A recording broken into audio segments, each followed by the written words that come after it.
এই আর কি সাতছড়ি জাতীয় উদ্যান থেকে বেরোচ্ছে এখন। সাতছড়িতে হচ্ছে আপনার এন্ট্রি টিকিট বর্তমানে আর কি 115 টাকা করে। হ্যাঁ, তো ঠিক আছে, তবে আমার মনে হয় যে ভিতরে আরও সংস্কারের প্রয়োজন আছে। হ্যাঁ, কজ ধরেন ভিতরে যা অবস্থা, জঙ্গল আর কি, তো জঙ্গল এখনও পরিষ্কার করা না ওইরকম। ট্যুরিস্ট স্পট হিসাবে একটু সচেতনতা। তবে এই জায়গায় আপনি আসলে অনেক সুন্দর একটা পরিবেশ পাবেন, জঙ্গল। আর যদি আপনার বসন্তকালে আসেন, সেই সময় গাছে অনেক ফুল থাকে, তো তখন মনে করেন আরেকটা ফিল পাবেন আপনি। তো এই হলো ব্যাপার। আর ভিতরে মান্দার গাছ আছে কিছু, তো মান্দার গাছে আবার এমন একটা ফুল হয় যে ফুলটা আর কি অনেক পাখিরা ওই ফুল থেকে মধু আরোহণ করে। তো সেই ক্ষেত্রে আবার অনেক একটা সুন্দর পরিবেশ, আবার বানর তো আছে অ্যাভেলেবেল অনেক। তো এই আর কি। তো আমি মনে করি আপনার টিকিটটা যত টাকা নিচ্ছে তারা, এই পরিমাণ অর্থ ধরেন একটু বেশি, কারণ ভিতরে জঙ্গলে যে আপনি ঘুরবেন, এই ঘোরার পরিবেশে ধরেন আপনার রাস্তাটা তো আপনার একটু স্বাচ্ছন্দ্যের হতে হবে, যে আপনি যেন ভয় না পান। তো রাস্তাগুলো আর কি বোঝা যাচ্ছে যে এটা দিয়ে রাস্তা, এদিক দিয়ে যাওয়া যায়। হ্যাঁ, কিন্তু রাস্তাটা হচ্ছে প্রচুর ময়লা, মানে জঙ্গল দিয়ে ভরা। দ্যাটস ওয়াই আপনার সাপের ভয়, পোকামাকড়ের ভয় এটা থেকেই যাবে।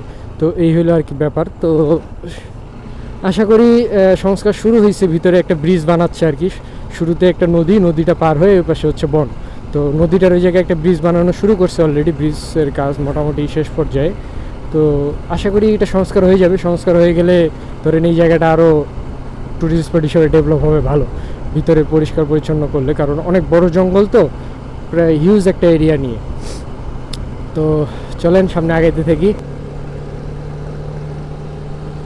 তো হবিগঞ্জের এই সেটটাতে আসলে রাস্তাঘাট দেখে আপনার একটু শ্রীমঙ্গল ফিল শুরু হবে, কজ এই সাইড দিয়ে আপনি আবার শ্রীমঙ্গল ঢুকতে পারবেন।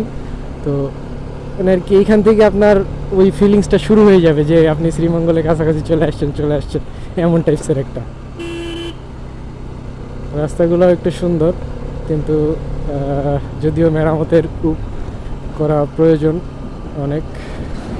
রাস্তা ভেঙে অবস্থা ভালোই খারাপ। যাই হোক, আমাদের দেশের যা পরিস্থিতি, এটাই মেনে নিতে হবে, মেনে নিয়ে আমাদেরকে ভ্রমণ করে যেতে হবে। ভ্রমণের উপরে কোনো কিছু নেই। এই যে আবার চা বাগান শুরু, জঙ্গল শেষ আর কি। এটা হচ্ছে চাকা না কি দেখলাম, আমি ঠিক করতে পারলাম না। তো এই আর কি, চা বাগান শুরু এই পাশ দিয়ে, বড় বড় টিলা। এই সাইডের টিলাগুলো একটু বড়, ওই সাইডে শুরুতে যে টিলাগুলো ছিল ওগুলা ছোট ছোট ছিল, এই সাইডের টিলাগুলো একটু বড় বড়।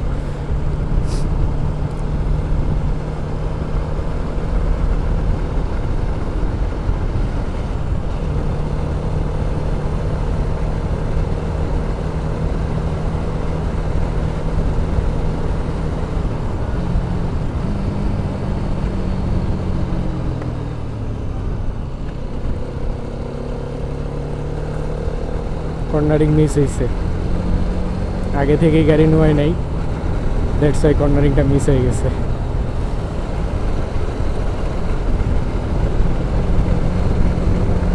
আর আমার পিছে যে পিলিয়ন আছে, ওই পিলিয়ন একটু ভয় পাইতেছে, তো যেই কারণে ও, আমি যেদিকে সরতেছি আমার বিপরীত দিকে সরতেছে। তো এই কারণে মনে করেন কনফিডেন্স আর একটু কম।